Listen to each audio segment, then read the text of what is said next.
Hey everyone, welcome to the live stream today. We are in the back of the van and we are working on prepping the back of the van to glue in the rear floor panel. Yesterday we finished modifying and gluing in the tank vent fitting, which is on the right hand side of your screen. Also the drain line for the tank. So in my opinion, these need to be done prior to fitting the floor in, that way you can have a nice clean, tight fit.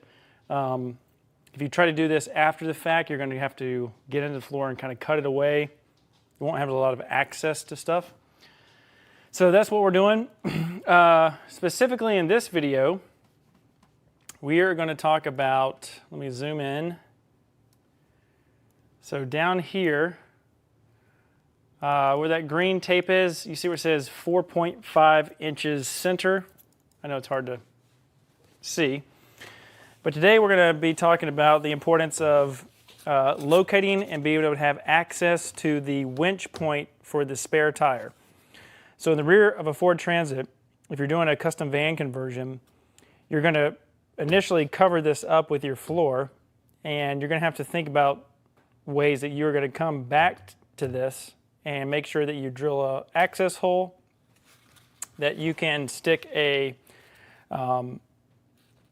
socket extension in here, so a 1/2 inch socket extension, and be able to turn the winch. So this has a mechanism with a cable that goes underneath your van, and it lowers, it raises and lowers the spare tire. So if you need to go change your tire on the side of the road, you need to get your tire iron out, put it in this hole, or a 1/2 inch socket extension with a ratchet, and ratchet down the spare tire from underneath the van, disconnect it, pull it out, put it on your van, and then take the damaged tire, go back, hook it up, and then winch it back up underneath your van if that's the method you're going to use. But it's important to use this. Now, luckily, when I do adventure vans, typically my customers are oversizing the tire. So when you oversize the tire, it won't fit underneath the van anyway. So you won't be able to use that hole. So I usually keep it covered. However, what I do is I will make a mark on their van, and then down here I'll tell them this is your point to get to your tire. So all you got to do is take a measuring tape, go 4.5 inches in, and then you need to take a, let's see what this is.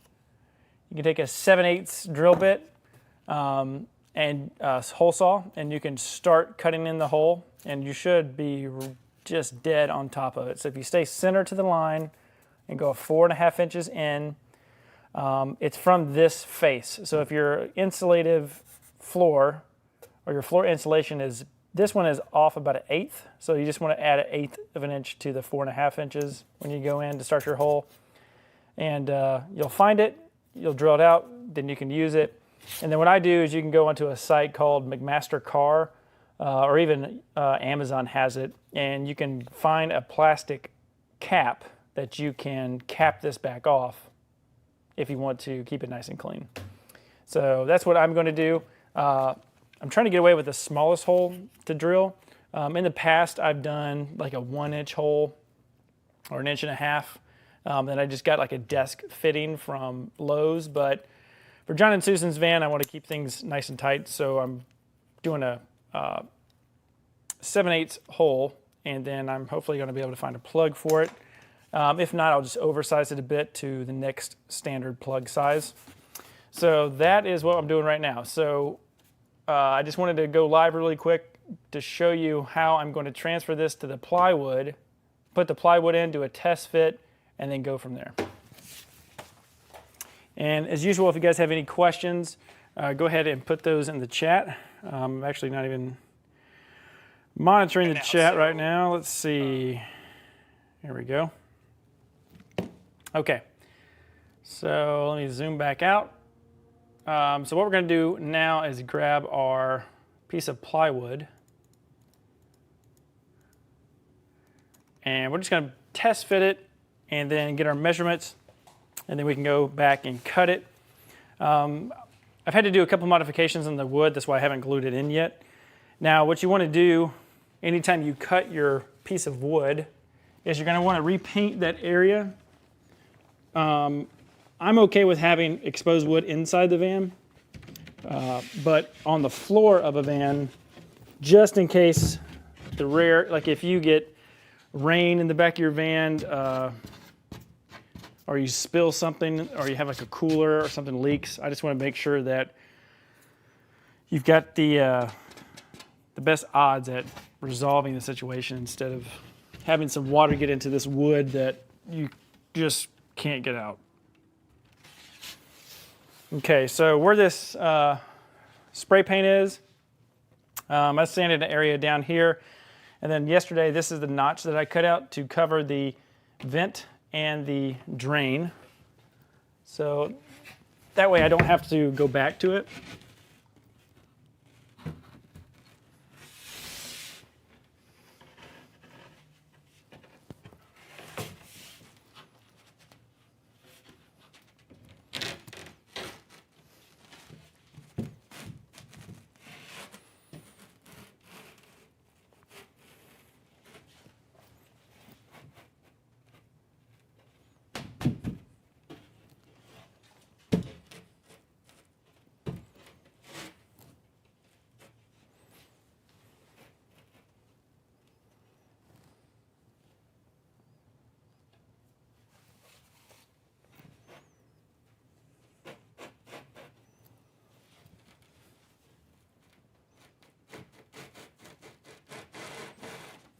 So you guys can see I've got a nice tight fit with a 4-way stretch carpet. I'm happy with the fit, but it's almost, I may have to go a little bit, may have to trim off a little bit. I don't know, it's so perfect I don't really want to touch it. All right, so let's get all these wires out of the way. Okay, so there's our floor. Looks really, really good. And it is actually exactly in line where we drilled our hole today.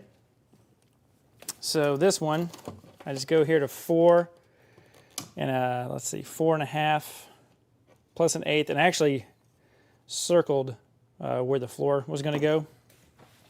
So we'll drill through the floor, and we should come out exactly where our hole is.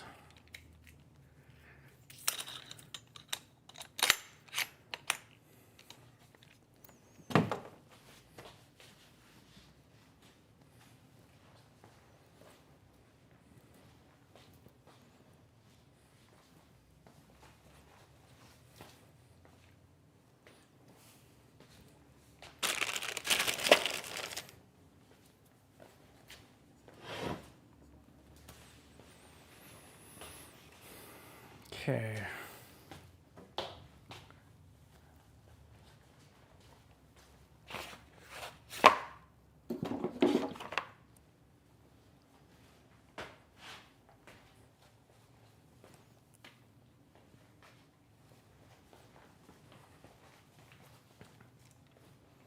We grab a pencil.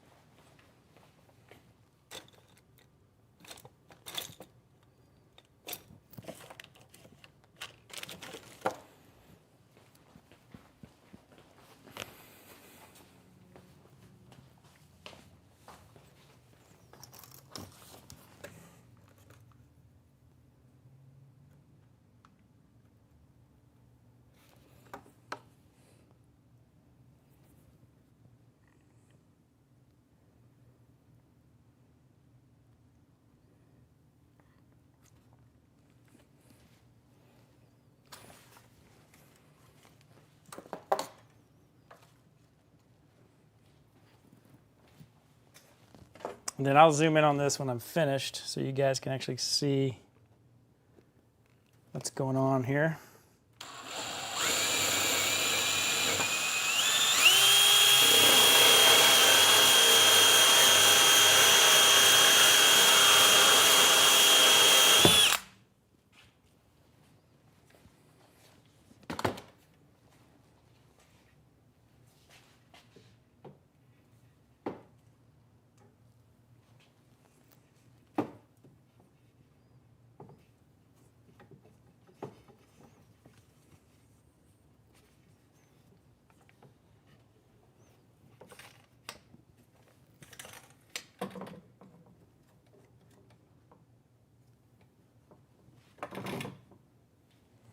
All right, let's see if I can get down here so I can show you the hole. All right, I don't know if this is gonna show up. Maybe not. Let's see if I can get my phone. It'd be cool to get this shot, but I don't think I'll be able to. Maybe not. Well, there you go. All right, let's see here.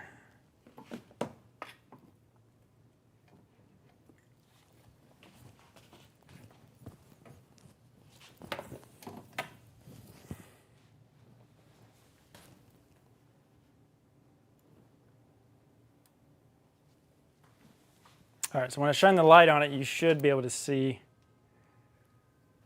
what I'm talking about. So see that hole right there? So that's what we're wanting to, that's what we want to make sure we have, is that access to that exact device, or whatever it's called. And look at that, we are right perfectly on that hole. So make sure that it's something that you keep in mind when you are doing your own van build, is just make sure that you don't forget that is something to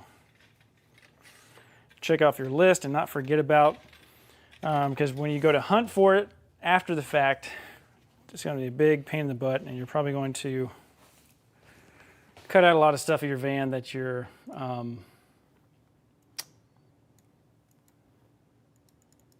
don't make a mess that you don't want to make.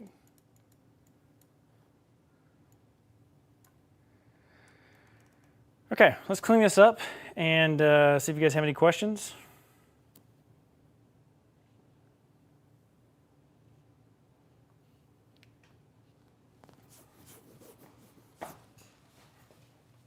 I'm going to vacuum this up actually really quick.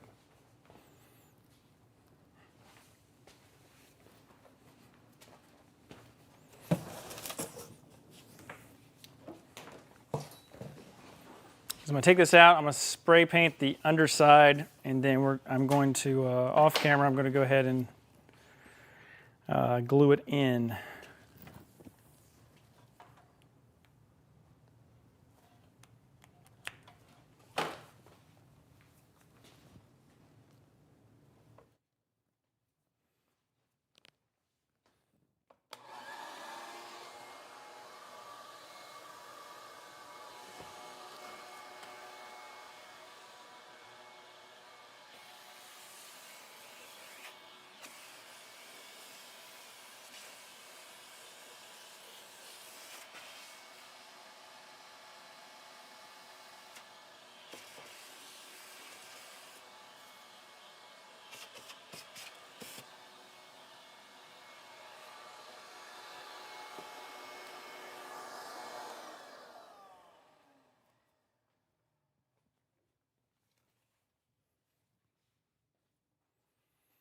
And I'll get you over here so you can see.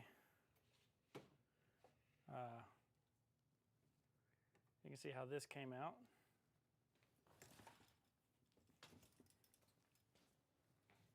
So this is the after. This is what it looks like afterwards.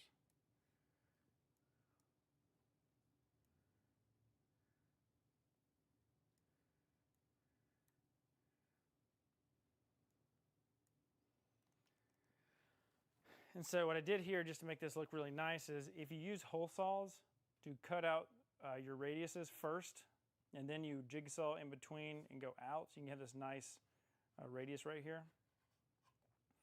So this was all spray painted black before I put the fittings in to do as a rust preventative for the open edges. I tape this off just so I don't get any dust in there while I'm working. This, I put some sealant around the O-ring, and it's just sitting there. This is just a placeholder to keep it expanded as the O-ring dries, or the sealant dries. And then this allows me to, this is covering nothing right here, but the wood is very strong and it's going to support this. So when I go to put my tank in, let me get just a wood piece for an example. So say, for example, this is part of the tank box. The tank box will come up here like that. And then this will allow me to have support back there for the bottom of this. That way, if I just cut this whole entire thing out, this will just be hovering for, you know, almost 8 inches, 7 inches. So that's, you don't want that, because it's possible that could cause squeaking. So this will come out here. The box will come all the way out to here. Gives us plenty of room to put the tank in. And yeah, so the next steps on this floor are we're going to glue this piece down today, and then as well as the one in the back. I just got to make a couple modifications. And then tomorrow, well, late tonight, what I'm going to do is, let me back the camera up just for a minute. And let me see if I can get this product over here. There's a special product for the floor. Oh, sorry, had the volume down. Let's see, there's a product for the floor. It is, see if I can find it.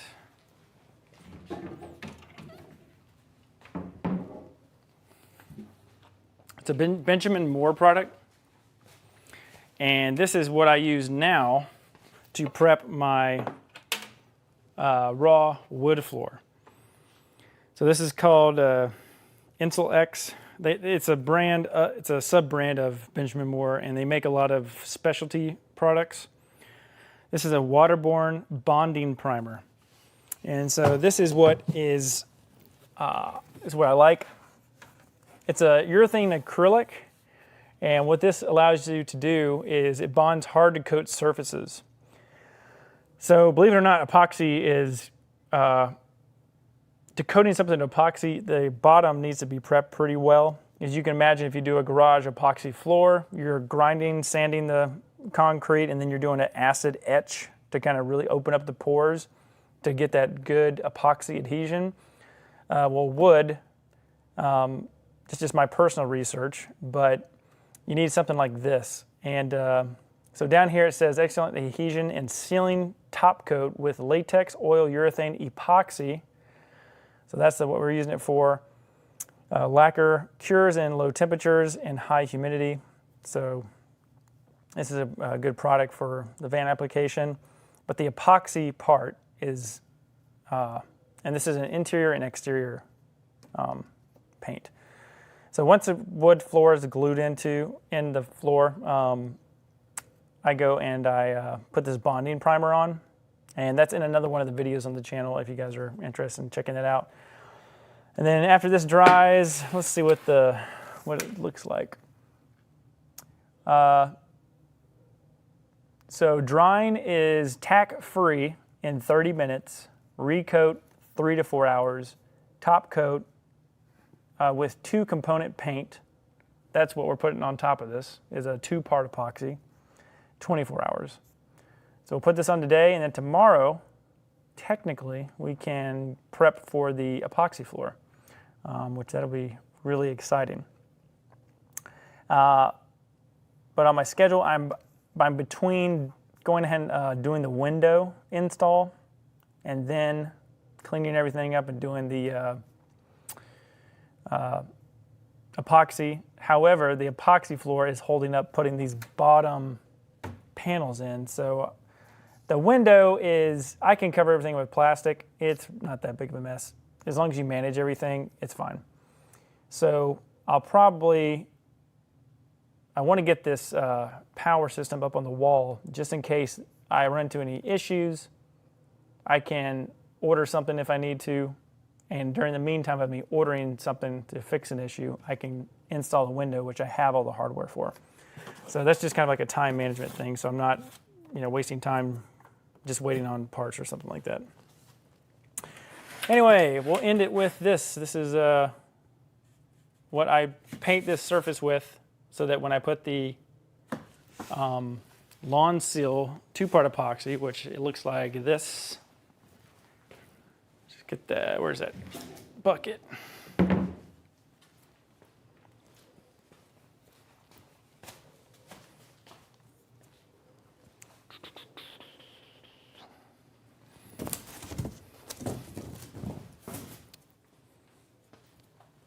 There we go. So this is, once we put this on, this is the next thing we're going to put on.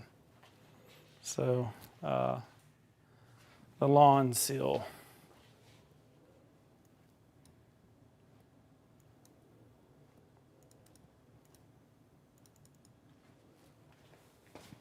Yeah, so these are 2 products that go hand in hand. Inside this bucket, you got another bucket. So this bucket is basically your mixing bucket with a base and then a secondary part. All right, that is going to do it unless you guys have any questions. So I'll be on here just for a couple minutes. I'm going to clean up that floor. And in those couple minutes, if you guys have any questions based on what I just went over, put them in the chat and I will be happy to answer them.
Okay, doesn't look like we got any questions. Yeah, stay tuned for the next live stream. We're going to be making our progress up on the floor.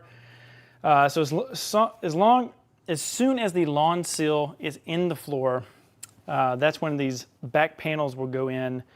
And then after the back panels and the window go in, it's all going to be, camera will come back on, there we go. It's all going to be interior. So we've got the kitchen galley and the fridge and microwave stack. The bed system is straightforward. A couple brackets, some bed beams.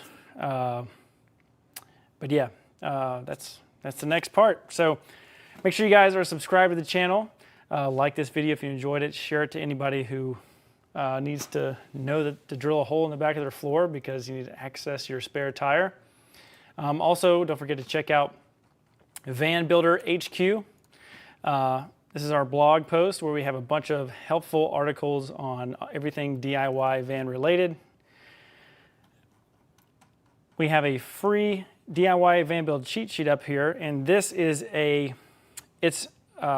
what I did is I put together an Excel sheet of the last 3 years of all of my Amazon purchases for the shop. It's a great thing to just browse through to see if there's some products that might be helpful to you. There's solar panels, cables, wires, fuses, water pumps, PEX aid crimpers, tools, fittings for 80/20 series, so like the 15 series, the nuts and T-nuts and all that good stuff that I use. The tools are really important on there because it's some of the weird stuff that I use in the shop that you can get on Amazon and are very helpful for van building. So yeah, check that out. And as always, if you guys are looking for a custom van conversion, just like John and Susan are doing behind me, you can go to Odyssey Custom Vans. Sometimes we have vans listed for sale on the website that we have built. And currently this is one that we have. It's an adventure van build. Get a little video tour at the top. At the bottom here, there's a link where you can schedule a call. And you just click this link, schedule a date and a time, and we will hop on a phone call to talk about your custom build or one that we have available. Thank you so much for watching the live stream today, and we'll see you guys in the next one.